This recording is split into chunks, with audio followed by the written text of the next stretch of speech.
Hello, my friend. I'm genuinely pleased you've chosen to watch this video, and if you decide to subscribe to my channel, I'd be even more thankful. Now let me dive into the story. My name is William, and this is the tale of how a single sentence brought my 4-year marriage to its conclusion. Those years were spent proving I wasn't like anyone from her past, moving carefully around the woman I cared for more than anyone else. When she spoke those words, she had no idea what they would set in motion. I met Beth for the first time 8 years ago at a cozy downtown coffee shop. She sat alone in a corner booth, completely absorbed in whatever was on her laptop. I had stopped in to work on grading papers. I teach high school history, and something about the way she focused drew my attention. When she got up to order another coffee, I stepped into line behind her. That's when we began a conversation with nothing more than polite small talk. Beth mentioned she was in the middle of preparing a marketing presentation and feeling the pressure of a tight deadline. I offered to treat her to her coffee, but she declined with a courteous smile. Still, after she wrapped up her work, we ended up talking for nearly an hour. She was sharp, engaging, and intriguing, but there was also a certain guardedness about her, like she was always ready to retreat if things felt too personal. When I asked for her phone number, she paused for a moment before giving it to me. Looking back, that hesitation should have been my first real warning. In the early days, our dates were a mix of charm and uncertainty. One moment, Beth was warm and fully present, and the next, she would drift into silence, as if she had caught herself enjoying the moment too much. After our third date, she went 4 days without responding to a single message. When she finally reached out, she had a polished explanation.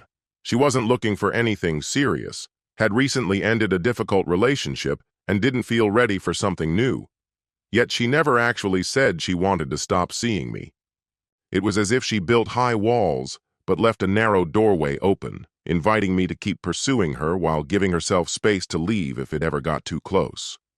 I could have walked away then, and perhaps I should have. But something about her made me determined to prove I was different from the man who had hurt her before. Beth often spoke of her ex, Thomas, with a mix of bitterness and pain. They'd been together for 2 years, and from what she told me, he had destroyed her trust. So I kept trying. For months, I endured her constant cycle of drawing me in and pushing me away. She would cancel plans at the last minute, saying she didn't want to bring me down on her bad days. She'd vanish for days, only to return unexpectedly with takeout, acting as though nothing had happened. She would let me get close, but when the connection deepened, whether physically or in conversation, she would shut down. And there were the comparisons, subtle but constant. When I complimented her, she might say, "Thomas used to say that too." Or when I tried to reassure her, she'd remark, "I've heard that before." It felt like I was competing against a ghost I could never defeat. Eventually, the strain wore me down. I remember sitting in my car outside her apartment after she canceled yet another date, staring at my phone and realizing I couldn't keep going in circles like this. I was 28, with a stable job and a grounded life, yet I was investing in someone who clearly wasn't ready for a real relationship. That moment was the breaking point. The next morning, I sent her a message I had been composing in my head for weeks. I told her I cared about her but couldn't continue being strung along. I acknowledged the pain she carried from the past, but made it clear I needed a partner who could be present, not someone who kept retreating. I wished her well and suggested we end things. Within 2 hours, she had called, texted, and even appeared at my school after work. Suddenly, she was available in ways she had never been before. She wanted to see me that evening, the following night, and again after that. She was affectionate, engaged, and attentive, as if the idea of losing me had made her realize she wanted to keep me. I let myself believe this was a turning point, that perhaps all she needed was time. 2 months later, we were officially together. In the first several months, life felt better than ever. Beth was warmer, more loving, and willing to talk about the future. We discussed moving in together, shared our dreams, and introduced each other to our families.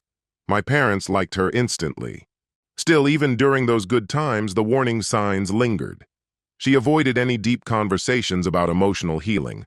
Any suggestion of counseling or therapy was brushed aside. She still brought up Thomas, though now with a gentler tone, often saying I was different from him, though never in a way that truly felt like a compliment. The real shift happened after we moved in together a year after meeting. With no separate spaces to retreat to, her emotional barriers became more visible. She began testing me over trivial matters, picking fights to see how I'd respond, pulling away physically to gauge my reaction, and making last-minute social plans to see if I'd object. It felt like I was constantly under scrutiny, never able to simply be at ease. What hurt the most was her unwillingness to be emotionally open. In the entire 2 years I had known her, I never once saw her cry. She could get angry, withdrawn, or annoyed, but she never let me see genuine sadness or fear. Still, I convinced myself she was simply a work in progress. In our second year living together, I proposed. It wasn't the grand, cinematic proposal I had once imagined, but by then, our life together had settled into something that seemed steady. One quiet Sunday morning, I got down on one knee in our living room and asked her to marry me. She said yes immediately, yet even in that moment I sensed a kind of detachment, as though she were watching her own happiness from a distance rather than truly feeling it. 8 months later, we were married in a small, intimate ceremony surrounded only by close family and friends. Beth shone with beauty on our wedding day, her smile bright and her presence warm throughout both the ceremony and reception. But that same evening, in the quiet of our hotel room, when I tried to share how thrilled I was to begin our life together, her expression dimmed. She fell silent. Concerned, I asked what was wrong. Her response should have been an unmistakable warning, yet I dismissed it at the time. She admitted she was afraid, because the last time she had given herself fully to someone, that trust had been used against her. She spoke about Thomas, the man to whom she had surrendered completely, only for him to betray her with a woman from his office. I assured her that I was not Thomas, that I would never do such a thing, but she only gave a brief nod and steered the conversation away. What I didn't understand in that moment was that her mind was already made up. She would never give me what she had once given him. She would rather keep me at a safe distance indefinitely than risk that kind of heartbreak again. Our first year as husband and wife was rocky. We fought more than we ever had while dating. Small disagreements would flare into intense arguments, and Beth would push them until I either lost my temper and raised my voice or shut down completely.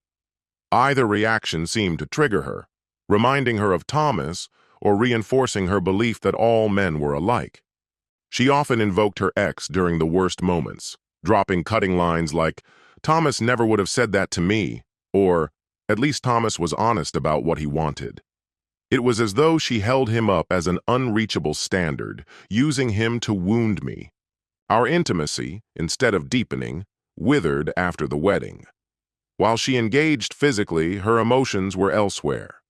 Whenever I tried to discuss it, she became defensive, insisting she couldn't simply flip a switch and feel a certain way. In truth, she had turned those feelings off completely, at least when it came to me. By the second year, I felt like an outsider in my own marriage. Beth was generally pleasant, but genuine closeness was missing. She shared her personal thoughts with friends rather than me, made important decisions about her career and finances without consulting me, and seemed surprised when I felt shut out. When I suggested counseling, she dismissed the idea outright, claiming we didn't need strangers telling us how to fix our marriage, that we should be able to handle it ourselves. The reality was nothing was being fixed. We were simply coexisting, going through the rituals of marriage without functioning as partners. By year 3, my optimism was wearing away. I had tried every approach: patience, empathy, encouragement. I gave her room when she needed space and stayed close when she allowed it. I kept showing that I was dependable, that I wasn't Thomas. But none of it mattered. She had decided from the very beginning to keep me out.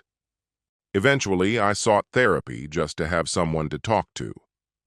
Dr. Martinez helped me see that I couldn't mend the wounds Thomas had left behind. No amount of love or loyalty could undo the damage. She explained that Beth's refusal to be vulnerable was rooted in her own fear and hurt, not in anything I had done. Knowing that didn't make living with it any easier. I was lonely in my own marriage, bound to someone who was physically present but emotionally absent, always feeling like I was on trial before a judge who had already decided I was guilty. The breaking point came on a Tuesday night. I arrived home from work to find Beth irritated after a bad day at her firm.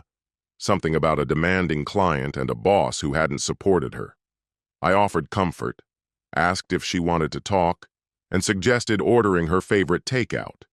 Instead of accepting, she snapped at me for hovering and insisted she didn't need me to solve her problems.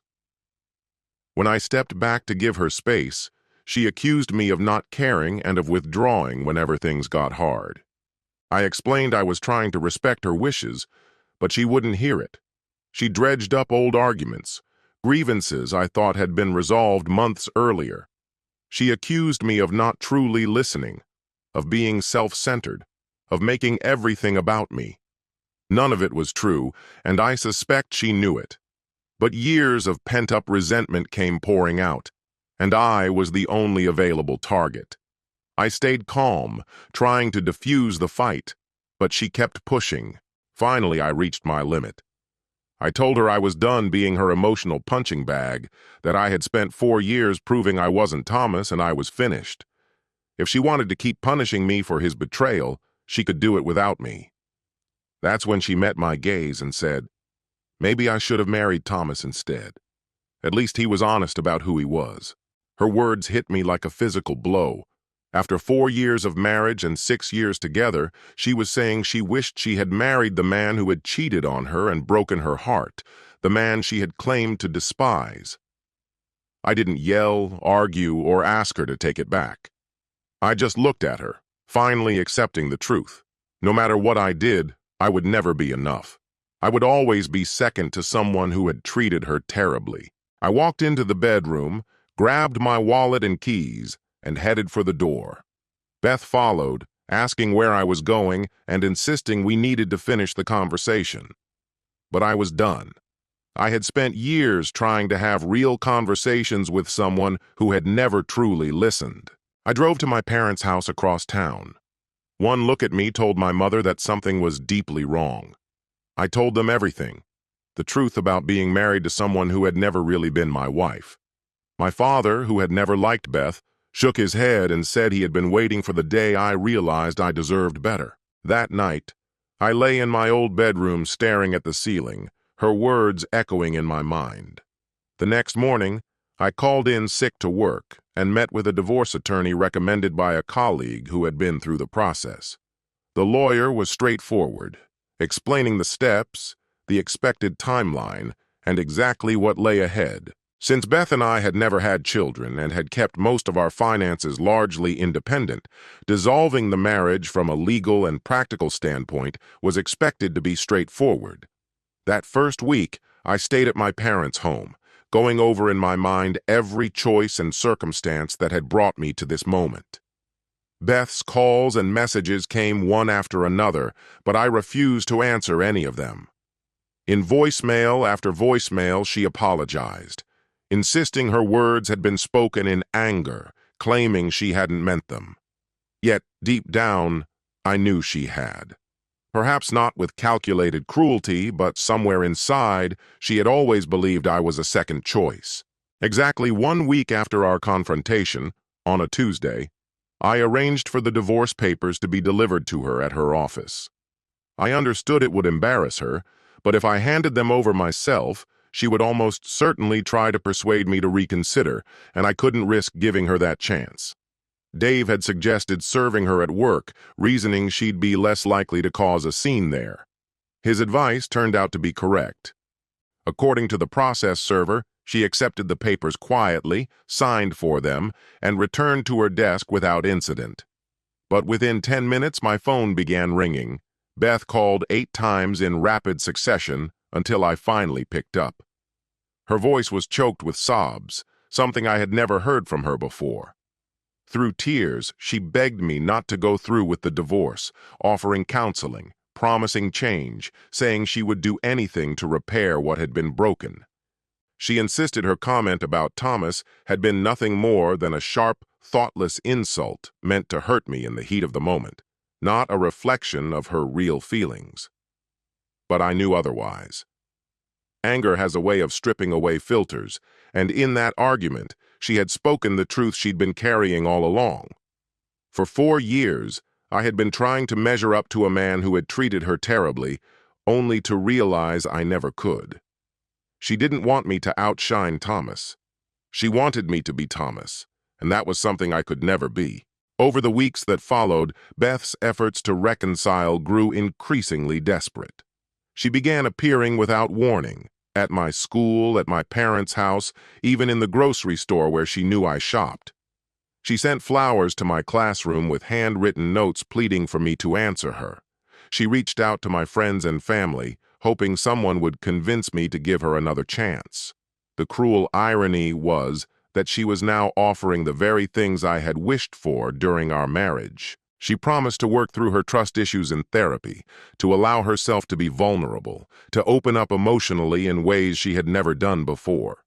She vowed to dedicate herself to the marriage, as she claimed she once had with Thomas, giving me the closeness and partnership I had always wanted. But by then, it was too late. You cannot hold yourself back from someone for years and then expect them to be grateful when you suddenly decide they are worth the risk. Trust, once broken, does not instantly restore itself simply because the person who damaged it realizes what they stand to lose. My therapist helped me understand that Beth's sudden change wasn't rooted in a deeper love for me. It was fueled by fear. For years, she had kept me at arm's length to protect herself from the possibility that I might leave, and now that I was truly leaving, she was terrified. But fear is not the same as genuine transformation. Our divorce was finalized in February 2025. Initially, Beth tried to contest it, prolonging the process in hopes I might reconsider. My lawyer made it clear to hers that reconciliation was not an option. Eventually, she signed the papers. I saw her only once more, on the day the divorce became official at the courthouse. She tried to speak to me afterward, but I couldn't engage. Every meaningful thing that needed to be said had been spoken the night of our argument. Looking back now, I can see all the warning signs I ignored, all the red flags I rationalized away because I loved her. Beth had never truly released her hold on Thomas. Instead, she had redirected the anger and pain he caused onto me, expecting me to carry it indefinitely. She wanted someone safe to punish for the harm he had done. The tragedy is that we might have built something real if she had been willing to face her past and heal. But she chose to cling to her wounds, keeping Thomas as a ghost between us, haunting every corner of our marriage. Time after time, she chose fear over love, until I finally understood that I could not choose love for both of us. I don't hate Beth. I understand why she couldn't give herself to me completely. What Thomas did to her left lasting scars, and that part wasn't her fault. What was her fault was marrying me while still emotionally bound to her ex. Entering a marriage with one foot still planted in the past is unfair to both people. The most difficult lesson I learned from all of this is that you cannot love someone into healing. You can stand beside them, encourage them, and support their journey, but you cannot do the work for them. Beth needed to face her trauma, process the damage Thomas had caused, and learn to trust again. But she needed to do it for herself, not just to keep me from walking away. I'm sharing this because I know others have been in similar situations. Maybe you're the one trying to prove you're not your partner's ex. Or maybe you're the one still dragging the weight of an old heartbreak into something new. In either case, understand this: healing has to come from within. If you're in my position, loving someone who keeps you at a distance, know that it isn't your responsibility to fix them. Patience and kindness have limits. You cannot give yourself away forever. At some point, love must be mutual, with both partners fully invested in the present and the future. If one person remains anchored to their past, there's no space to build a life together. And if you are in Beth's place, still wounded from a previous relationship. Seek help. Work with a therapist. Confront the pain. Learn how to trust again. Don't make someone who loves you pay for another person's betrayal. Don't marry while you're emotionally unavailable. It's a disservice to both of you. Marriage is challenging even when both people are committed. When one is holding back, it becomes impossible. Love alone cannot survive without trust, openness, and real partnership. Today, I'm in a better place. The loneliness I felt while married was heavier than anything I feel now living alone. At least I'm no longer exhausting myself trying to prove my worth to someone who had already decided I wasn't enough. I'm back in therapy, working to understand why I stayed so long in a relationship that failed to meet my needs. I'm learning to value myself enough to walk away from situations that drain me. Since the divorce, Beth and I have had no contact. Through mutual acquaintances, I've heard she is now in therapy, finally addressing the unresolved pain Thomas left behind. I truly hope she heals and learns to trust again. Everyone deserves the chance to recover and find genuine love. But I know now, her healing is hers to accomplish, not mine. For 4 years, I poured myself into proving I was worthy of trust, determined to show her that not every man was destined to bring her harm. Those years are gone now, and though I can't retrieve them, I can ensure I never again remain in a relationship where I am not truly valued. In one way, Beth had been right. Thomas was probably the one she should have married. Not because he suited her better, but because she had never truly given herself to me at all. Her heart, her trust, and her deepest affections were still bound to him. I had been little more than the dependable choice, the fallback, the man who would love her while she quietly worked through the wounds left by someone else. I was worth more than that. Everyone is. Genuine love should be embraced with open arms, not accepted hesitantly as a second-place option born out of fear. That Tuesday night, when Beth confessed she should have married her former lover, it was the first time in our entire relationship that she had spoken without a mask. And sometimes, painful as it is, the truth is the only force strong enough to break the ties and set you free. That is where our chapter ends. I welcome your reflections in the comments. Thank you sincerely for watching, and if my story struck a chord with you, I encourage you to discover the other videos on this channel. Until we meet again, dear friend.